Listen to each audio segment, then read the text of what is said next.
ગુજરાતમાં લોકસભા ચૂંટણીના પ્રચારના અંતિમ દિવસે પીએમ મોદી ઉત્તર ગુજરાતમાં ઝંઝાવાતી પ્રચાર કરશે। 21મી એપ્રિલે પીએમ મોદી ઉત્તર ગુજરાતમાં પાટણ, મહેસાણા અને બનાસકાંઠામાં જનસભાને સંબોધશે અને ભાજપના કાર્યકરોને ચાર્જ કરવાનો પ્રયાસ કરશે।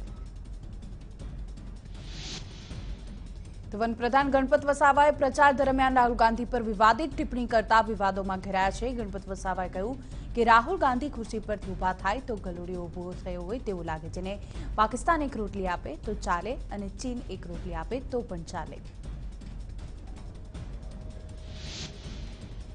તો એક નિવેદનથી ન ટકતા ગણપત વસાવાએ ફરી એકવાર વિવાદિત નિવેદન કર્યું। તેમણે કહ્યું કે ભાજપે ખેડૂતોને 2 હપ્તા આપ્યા, પહેલો હપ્તો હોળી કરવા આપ્યો અને બીજો હપ્તો ચૂંટણી કરવા આપ્યો।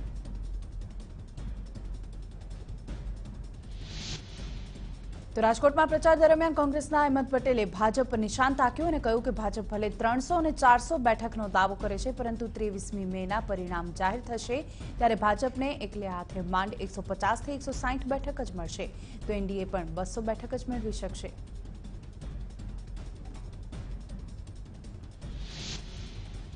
અહેમદ પટેલે સૌરાષ્ટ્રમાં કોંગ્રેસ માટે સારું વાતાવરણ હોવાનો અને 4 થી 5 બેઠક જીતવાનો આશાવાદ વ્યક્ત કર્યો। તો મુંબઈ પર હુમલો કરનારા આતંકવાદી ગુજરાતના રસ્તે આવ્યા હતા ત્યારે શું ગુજરાત કરતી હતી તેવા સવાલ ઉઠાવીને સરકારને ઘેરવાનો પ્રયત્ન કર્યો।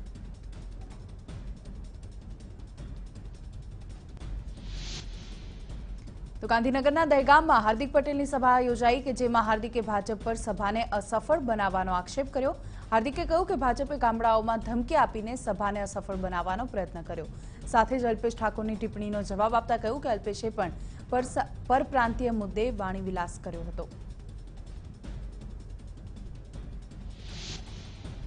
તો દહેગામમાં હાર્દિકની સભાને લઈને પોલીસ પણ વધુ સતર્ક જોવા મળી। થપ્પડકાંડ બાદ નહેરુ ચોકડી પાસે ચુસ્ત પોલીસ બંદોબસ્ત ગોઠવી દેવામાં આવ્યો હતો કે જેમાં 6 પીએસઆઈ, 2 પીઆઈ અને 60થી વધારે કોન્સ્ટેબલને તૈનાત કરવામાં આવ્યા હતા।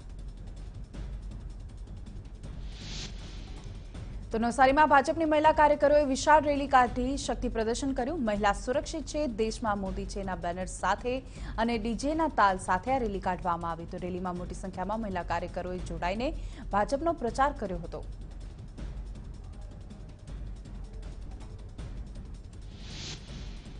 તો જામનગરમાં ભાજપના ઉમેદવાર પૂનમ માડમે પણ રોડ શો યોજીને ચૂંટણી પ્રચાર કર્યો, જેમાં પ્રધાન આરસી ફળદુ પણ જોડાયા હતા।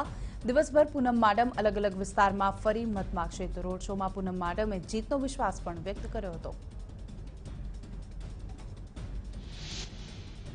તો ભાવનગરના ઉમેદવાર ભારતી શિયાળના સમર્થનમાં ભાજપ અધ્યક્ષ જીતુ વાઘાણીએ રોડ શો યોજ્યો, જેમાં મોટી સંખ્યામાં ભાજપના સમર્થકો જોડાયા હતા। તો જીતુ વાઘાણીએ વિશ્વાસ વ્યક્ત કર્યો કે આ વખતે પણ જંગી લીડથી ભાજપના તમામ ઉમેદવારો જીતશે।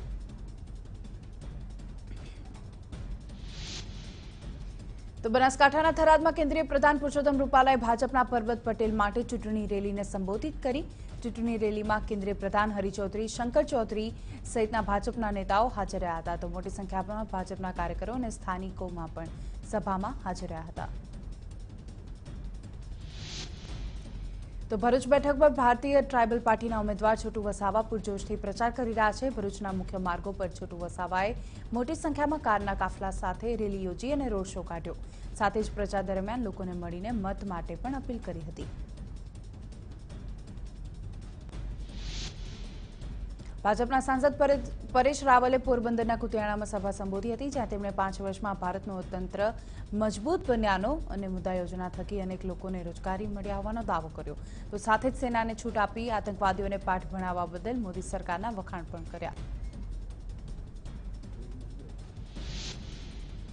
મહેસાણા જિલ્લામાં કોંગ્રેસને ફટકો પડ્યો છે। તાલુકા પંચાયતના 3 સભ્યોએ રાજીનામું આપતા ભાજપનો ખેસ ધારણ કર્યો। તો પૂર્વ સાંસદ જીવા પટેલે દાવો કર્યો કે જિલ્લા પંચાયતના વધુ કેટલાક સભ્યો આગામી સમયમાં ભાજપમાં જોડાઈ શકે છે। તો 23મી એપ્રિલે મતદાનના દિવસે રાજ્યના મહાનગરોમાં કાળઝાળ ગરમી થવાની આશંકા છે। 23મી એપ્રિલે અમદાવાદ અને વડોદરામાં 44 ડિગ્રી, રાજકોટ અને ભુજમાં પારો 41 ડિગ્રી, તો સુરત અને ભાવનગરમાં પારો 40 ડિગ્રીની આસપાસ રહેવાની શક્યતા। તો બનાસકાંઠામાં ચૂંટણીની ફરજમાં ગેરહાજર રહેતા 2 શિક્ષકો સામે ધરપકડનું વોરંટ કાઢવામાં આવ્યું। કાંકરેજના મદદનીશ ચૂંટણી અધિકારીએ બંને શિક્ષકો સામે કાર્યવાહીના આદેશ આપ્યા છે। તો ચૂંટણીમાં ફરજનો ઓર્ડર હોવા છતાં હાજર ન રહેતા થરા પોલીસે શિક્ષકોની ધરપકડ કરવાનો પણ આદેશ આપવામાં આવ્યો।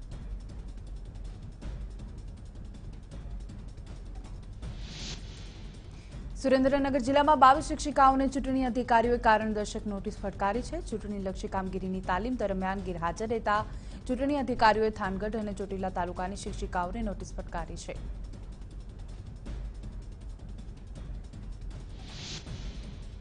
મહેસાણા વિજાપુરમાં મોદી સમાજના લોકોમાં રાહુલ ગાંધી સામે રોષ જોવા મળ્યો. બેંગાલુરુમાં રાહુલ ગાંધીએ કરેલા સબ મોદી ચોર હેના નિવેદનથી રોષે ભરાયેલા મોદી સમાજના આગેવાનોએ મામલતદારને આવેદનપત્ર આપ્યું અને રાહુલ ગાંધી સામે કલમ 154 અન્વયે ફરિયાદ કરવાની પણ કાર્યવાહી કરવાની પણ માંગ કરી છે.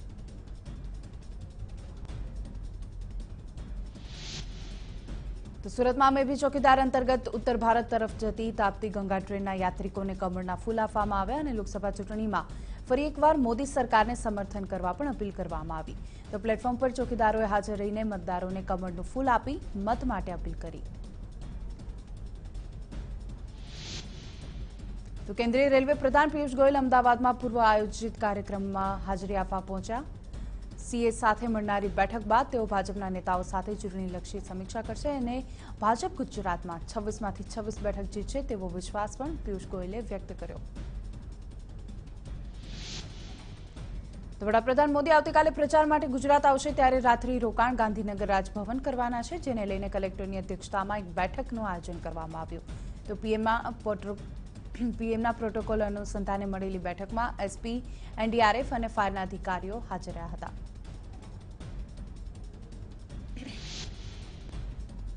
તો મધુ શ્રીવાસ્તવના ધમકી ભર્યા વિડીયો બાદ અઠવાડિયા બાદ પણ કાર્યવાહી ન થતા ચૂંટણી પંચ ખફા થયું છે. ચૂંટણી પંચે વડોદરા જિલ્લા ચૂંટણી અધિકારીને મધુ શ્રીવાસ્તવ સામે કયા પ્રકારની કાર્યવાહી કરવામાં આવે તે અંગે ફરી એકવાર સવાલ કર્યો છે અને આ અંગે ખુલાસો માંગ્યો છે.